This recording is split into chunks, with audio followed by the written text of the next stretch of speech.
And there are strong signs Iran's economy is improving despite sanctions imposed over its nuclear energy program. Oil production is up, inflation is down, and a deep recession has been replaced by robust growth.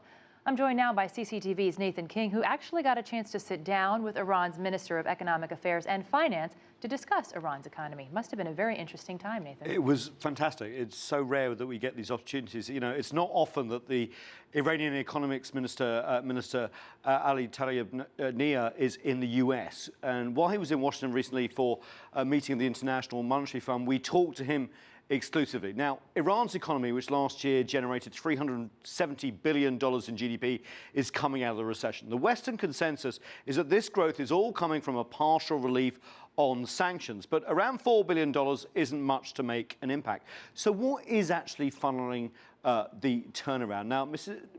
Tayeb is part of a technocratic government led by Hassan Rouhani, and he told me that the Iranian economic growth has come in spite of sanctions and not due to any sanctions relief. Let's take a listen. As a result of these economic measures, the growth rate, which was minus 6.8%, has increased to 4.6% during the first quarter of this year. All this happened at a time when sanctions were officially on the table. This means that we have learned how to fight sanctions and to take care of our economy. So what you're saying is, even with sanctions, before even the temporary relief, you engineered a turnaround program in Iran. But there has been some sanctions relief under the intermediate agreement. Has that helped as well? The sanctions, which were mitigated temporarily, were not to that extent significant. We can say that it has had influence on our achievement. We know that our success in our political negotiations is down to fighting inflation and looking after and taking care of our own economy. So then, Nathan, what policies has Iran been pursuing? Yeah, it's really interesting. First of all, they are very critical, without naming names, of the previous administration under Mahmoud Ahmadinejad. They say there was an over-reliance on revenues from oil to prop up the current budget and that the economy was too tightly controlled. So let's have a look at what Iran has actually been doing over the last year. First of all, fiscal discipline. That means cutting government spending where it can. Iran is also aiming to increase the tax base and not use oil revenues to balance the budget, but to diversify the economy. And this last point is key, diversifying the oil and gas sector. So Iran doesn't just export raw materials, but it manufactures oil and gas byproducts, which, as you know, goes into everything from making plastics to road surfaces.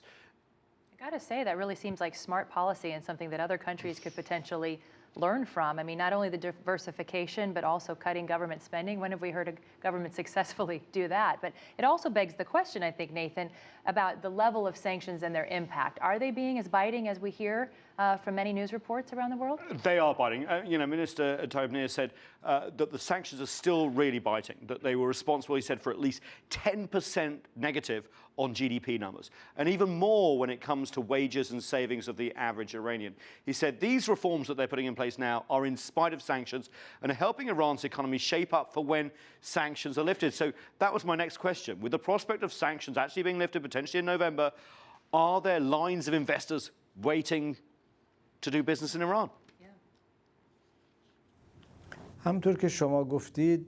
As you rightly mentioned, foreign investors are standing in line in order to come to Iran, and they're waiting for investment. We can offer a huge local domestic market in Iran for access to the markets in neighboring areas such as countries in Central Asia. We also have an inexpensive and high-quality educated workforce and inexpensive, cheap energy in Iran.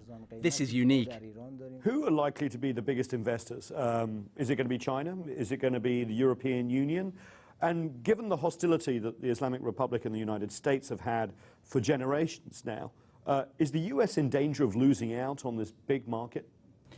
We are interested in close and friendly relations with all countries in the world.